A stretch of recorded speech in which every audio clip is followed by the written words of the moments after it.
Olá, minha irmã e meu irmão, paz e bem. Meu nome é Martorelli Dantas, eu sou advogado criminalista, professor universitário e pastor da Igreja Episcopal Anglicana do Brasil. Este vídeo é sobre o tema fascismo. Você já ouviu falar acerca do fascismo e você estudou sobre isso quando estava na escola, talvez no ensino fundamental. Provavelmente você ouviu esta expressão e assistiu uma professora ou um professor explicando acerca disso. E mais recentemente você tem ouvido expressões como neofascismo, protofascismo, sendo ditas em todas as partes. Mas você já parou para estudar efetivamente o que é o fascismo?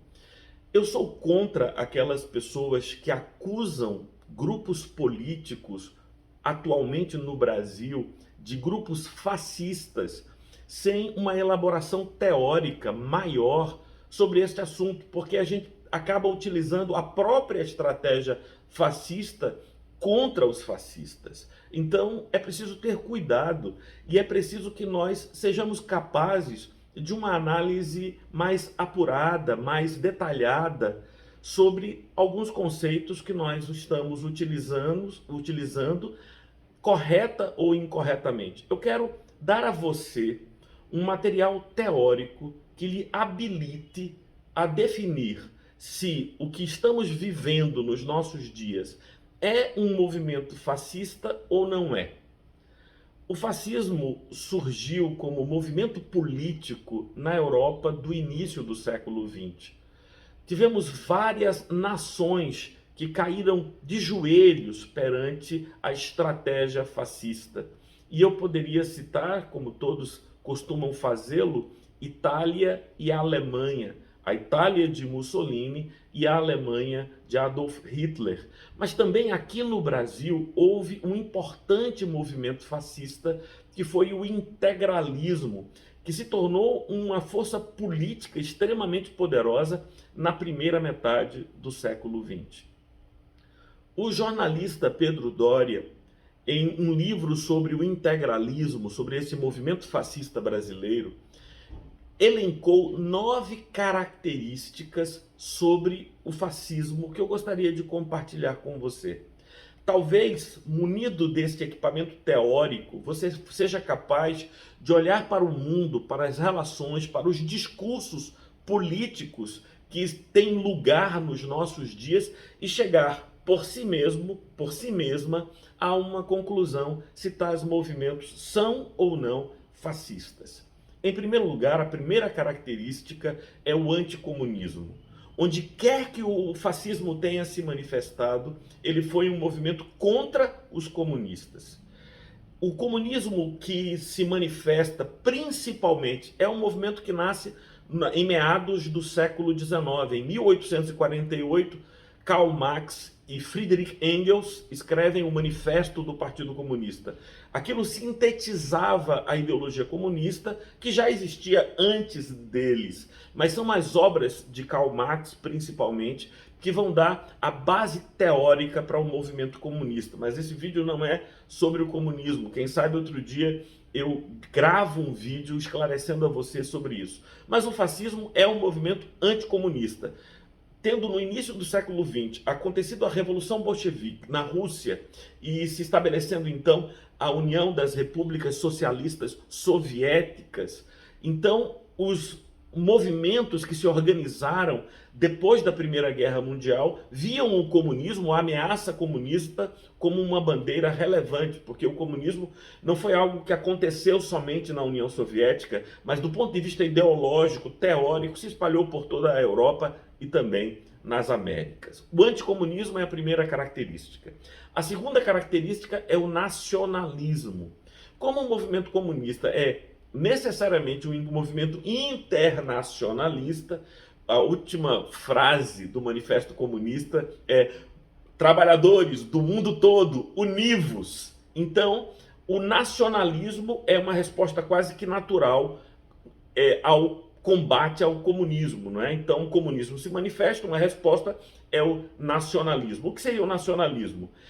O fortalecimento da ideia de pátria, o fortalecimento da ideia de que nós fazemos parte de uma nação, nós somos uma pátria, nós nos distinguimos de outras pátrias e esta pátria precisa ser protegida com todas as armas, de todas as formas. E como nós temos uma tendência a acreditar que o fato de sermos, por exemplo, brasileiros, nos torna seres distintos dos paraguaios, dos argentinos, e nós, em nossas competições, seja a Copa do Mundo, sejam as Olimpíadas, vestimos roupas com cores diferentes e nomes diferentes contra estes grupos, então aproveita-se este elemento do senso comum, da prática cotidiana, para dizer: se nós não protegermos a nossa identidade nacional, nós vamos nos perder e seremos dominados por outras nações.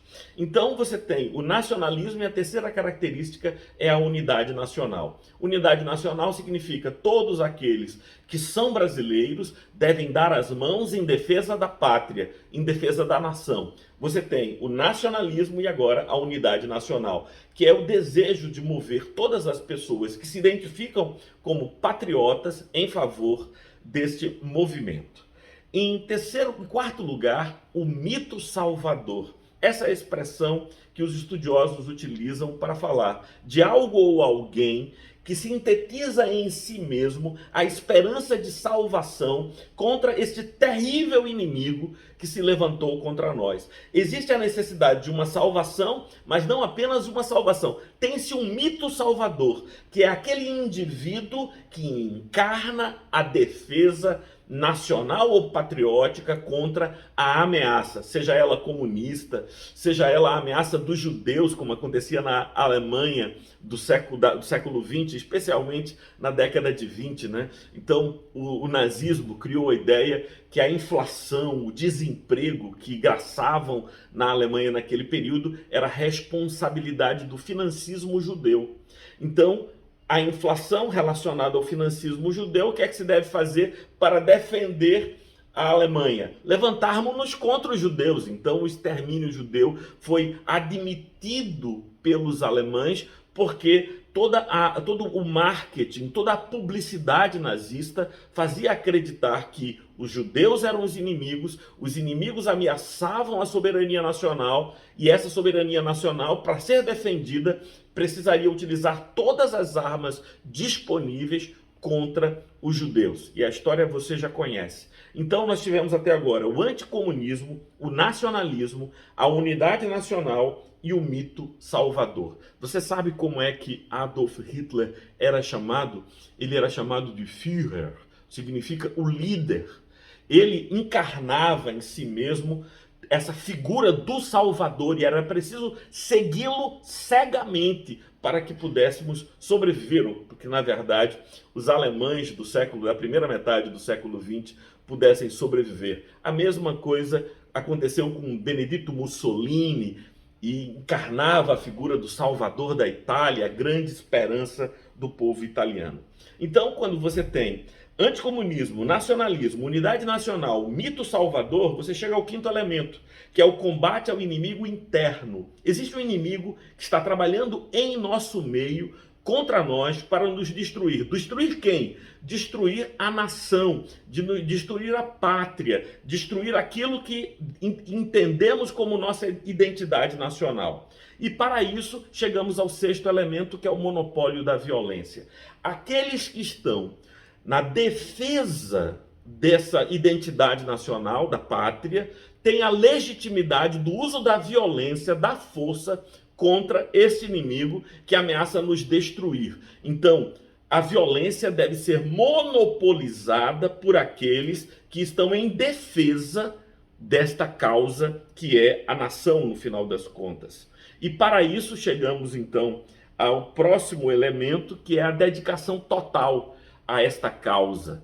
A causa da defesa da pátria, da defesa da família, da defesa da igreja, da religião, todas essas coisas ameaçadas pelo fortíssimo e poderosíssimo inimigo interno, inimigo que está entre nós. Chegamos ao oitavo ponto, a oitava característica elencada por Pedro Doria em sua obra sobre o integralismo brasileiro, que vai caracterizar esse grupo, que é o irracionalismo.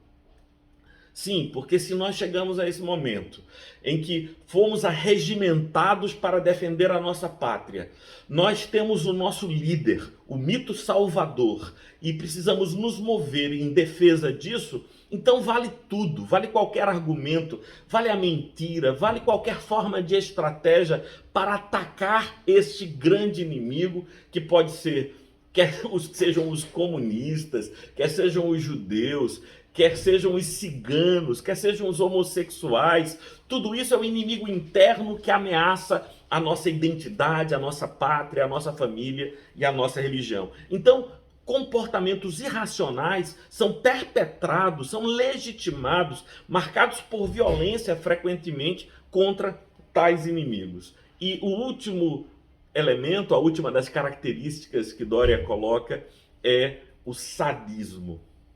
O sadismo, eu não sei se você conhece essa expressão, que se refere ao Marquês de Sades, alguém que escrevia contos na Europa Antiga, e o sadismo é o prazer no sofrimento alheio. Então, nós começamos a ser dominados pelo um contentamento pela desgraça do outro, pelo sofrimento do outro. A gente se sente bem sabendo que o outro passa mal. Esse sadismo é obviamente direcionado para e contra os nossos inimigos. Estes são os 9 elementos ou as 9 características do fascismo. É preciso lembrar que fascismo é uma palavra que está relacionada à expressão feixe.